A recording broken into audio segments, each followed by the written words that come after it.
बेटी पैदा होती थी तो उसको सौंदर्य के बारे में बताया जाता था, उसको पाक विद्या के बारे में सिखाया जाता था, उसको वेद पढ़ाए जाते थे, पुराण पढ़ाए जाते थे, अस्त्र शस्त्र चलाने सिखाए जाते थे, घुड़सवारी सिखाई जाती थी। और जब उसकी शादी की बारी आती थी तो लाइन लगा देते थे राजकुमारों की बेटी पसंद कर।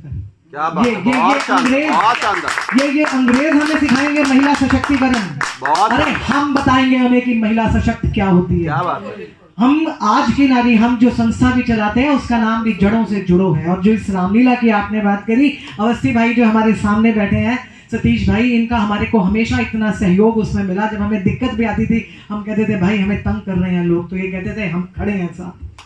और जो महिला सशक्तिकरण की हम बात करते हैं, महिला दिवस पे सबसे जो माननीय अग्निहोत्री जी हमारे बीच जो है पहुंचे हैं, उनका बहुत अभिनंदन, बहुत स्वागत। और हम माही जी से रिक्वेस्ट करेंगे कि एक ऐसी शख्सियत जो है जिनको शायद ही ऐसा कोई शख्स होगा जो नहीं जानता, साहित्य के क्षेत्र में, इतिहास के क्षेत्र में, समाज सेवा के क्षेत्र में, और किसी भी तरीके से जहां भारत माता की बात आती है तो अग्निहोत्री जी जो है वहां बिल्कुल मस्तैदी से खड़े रहते हैं। बहुत अभिनंदन जो है आपका। वैसे बहुत अच्छा लगता है ना किसी के घर आके उसी का ही अभिनंदन करना। आप ही के प्रांगण में आपका स्वागत है। तो हम बात कर रहे थे महिला सशक्तिकरण की, कि महिला सशक्तिकरण में अंग्रेजों ने हमारे दिमाग में इतना कुछ डाल दिया कि आज मैं भी, मतलब हम जहां भी देखते हैं तो एक बड़ा डायलॉग भी मशहूर हो गया कि हमारी छोरियां छोरे पे कम है के। भाई छोरों से कंपैरिजन क्यों है? बेटी बेटी है और बेटा बेटा है। एक जैसे बहुत, चूंकि कविता का जो है मंच है, वो कहा गया है कि बेटा संघर्ष की सूरत है तो बेटी त्याग की मूरत है। कैसे कह दो महत्वपूर्ण किसी एक को, मेरे आंगन को दोनों की जरूरत है। तो हमें बेटा भी चाहिए, हमें बेटी भी चाहिए। बेटी को उस दौड़ में मत डालो कि बेटा बनाना है। अरे हमारे देश का इतिहास आदर्श बेटी के लिए जाना जाता है। हमको बेटी को बेटी बनाना है, उसको बेटी के दायरे में रहना सिखाना है, और बेटे को बेटा बनाना है और उसको बेटे के दायरे में रहना सिखाना है। तो बात दौड़ मत एक शुरू करो, बिल्कुल हमारे को कोई किसी दौड़ की जरूरत नहीं है। मैं बहुत, मतलब, और हम जब बात कर रहे हैं, अभी आज के आयोजक भी एक महिला है, डॉक्टर प्रतिभा माही।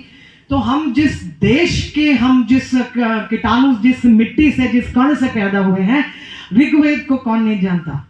ऋग्वेद आज से लगभग 3500 साल पहले जो है जिसको लिखा गया, और उससे भी पहले सैकड़ों साल जो ओरल हिस्ट्री के रूप में ट्रांसफर हुआ, उसमें कितनी हमारी बहनों का योगदान रहा। 27 जो है महिला, जो ऋषि कन्याएं जो थी, जो विदुषियां थी, उनका योगदान रहा उसको लिखने में।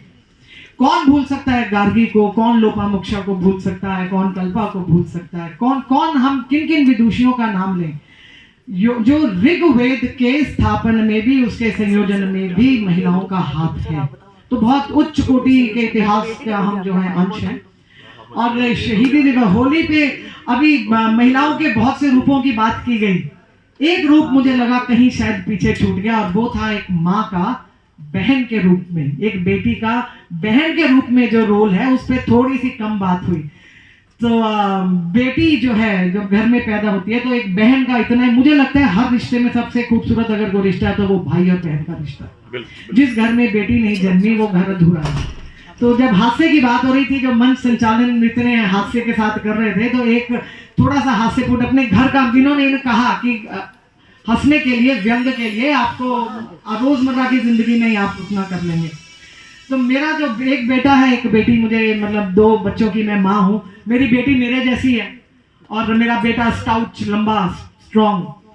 तो जब भी बेटी घर में बैठे, सुबह मान लो नाश्ता कर रही है, दूध पी रही है, तो मेरा बेटा सबसे पहले आके मुझे रोज सुबह, आज वो 21 साल का हो गया, 21 साल से उसका नियम है, आकर एक ही चीज बोलते हैं कि बहुत स्वागत जो है त्रिखा साहब का, बहुत बहुत आपका अभिनंदन।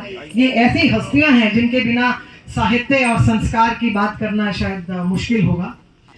बहुत हमारे सीनियर्स, और मैं बहुत जल्दी बस यहाँ मंच से